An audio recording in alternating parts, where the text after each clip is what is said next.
আসসালামু আলাইকুম। Hi guys, চলে আসলাম আবার আরেকটা নতুন রান্না নিয়ে। এটা খুব সিম্পল রান্না, তারপরেও অনেকে আছে যে আমরা এটা রান্না করতে পারি না, তাদের জন্য আসলে রান্নাটা শেয়ার করতে চাচ্ছিলাম। আজকে আমি রান্না করবো মসুর ডালের পাতলা ঝোল। প্রথমে আমি পানি নিয়েছি, অল্প পানি নিয়েছি, এটাতে আমি মসুর ডালগুলো সিদ্ধ করবো, তার জন্য তো সাথে থাকুন। এখন আমি মসুর ডালগুলো পানির মধ্যে ছেড়ে দেবো। ডালগুলো আমি আগে থেকে সুন্দর করে পরিষ্কার করে রেখে দিয়েছি, ধুয়ে এখন পানির মধ্যে অ্যাড করে দিচ্ছি। প্রথমে ডালটাকে ভালো করে সিদ্ধ করে নিতে হবে। মসুর ডাল কিন্তু আমাদের শরীরের জন্য অনেক উপকার, আর এটা পাতলা করে রান্নাটাই উপকার, কিন্তু আমরা মুখের রুচিতে অনেক সময় ঘন করে রান্না করে খাই, অনেকে আবার পাতলাও খাই, একজন এক রকম করে রান্না করে খাই। ঠান্ডা লেগেছে, আমার ভয়েসটাই আপনারা ইগনোর করবেন, তো সাথেই থাকুন। এখন কিন্তু আমি ঢেকে দিব, অবশ্যই এটা ঢেকে সিদ্ধ করতে হবে, তাহলে অনেকটাই তাড়াতাড়ি সিদ্ধ হয়ে যাবে, তার জন্য ঢেকে দিচ্ছি আমি।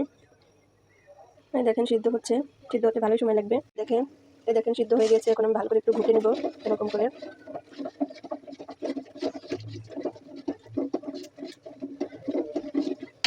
এখন সব অ্যাড করে দেবো। কাঁচামরিচ মাঝখান থেকে খালি করে নিয়েছিলাম অল্প পরিমাণে, তাহলে কিন্তু অতটা ঝাল লাগে না, অল্প হলেই চলে, বেশি ঝাল হলে আবার ভালো লাগে না, তার জন্য। এখন অল্প একটু রসুন কুচি আর অল্প একটু পেস্ট কুচি অ্যাড করে দিচ্ছি। অ্যাড করে দিব লবণ পরিমাণ মতো। এখন অ্যাড করে দিব হলুদ গুঁড়ো।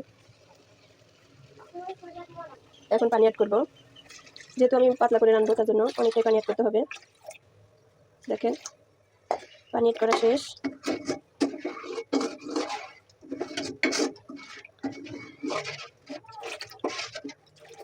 কিছুক্ষণ জাল করে দেখেন জাল করা হয়ে গেছে। এখন আমি নিব, তারপর আবার ফেলে দিতে হবে, নিয়ে নিতে হবে সয়াবিন তেল। এখন আমি কয়েকটা আস্ত জিরে ফোড়ন দিয়ে দিব। দেখেন, এরপর পেস্ট কুচি, রসুন কুচি অ্যাড করছি। রসুনটাকে হালকা আমি থেতো করে দিয়ে আর অ্যাড করে দিলাম 2 টুকরো তেজপাতা, তাহলে ফ্লেভারটা অনেক ভালো আসবে, তার জন্য এগুলোকে একটু ভেজে নিতে হবে লাল লাল করে। এই দেখেন ভেজে নেওয়া হয়ে গিয়েছে। এখন আমি এটার মধ্যে চাউল ছেড়ে দেবো।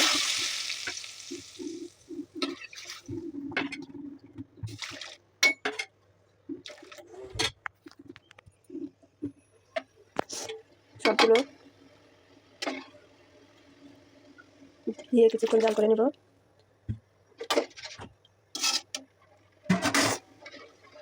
দেখেন পাতলাটাও কিন্তু অনেক সুন্দরভাবে হয়ে গেছে। অল্প একটু জাল করে নিলাম, কারণ অনেকক্ষণ জাল করলে আবার দেখা যায় ঘন হয়ে যাবে, তার জন্য। তো এখন নামিয়ে নিব।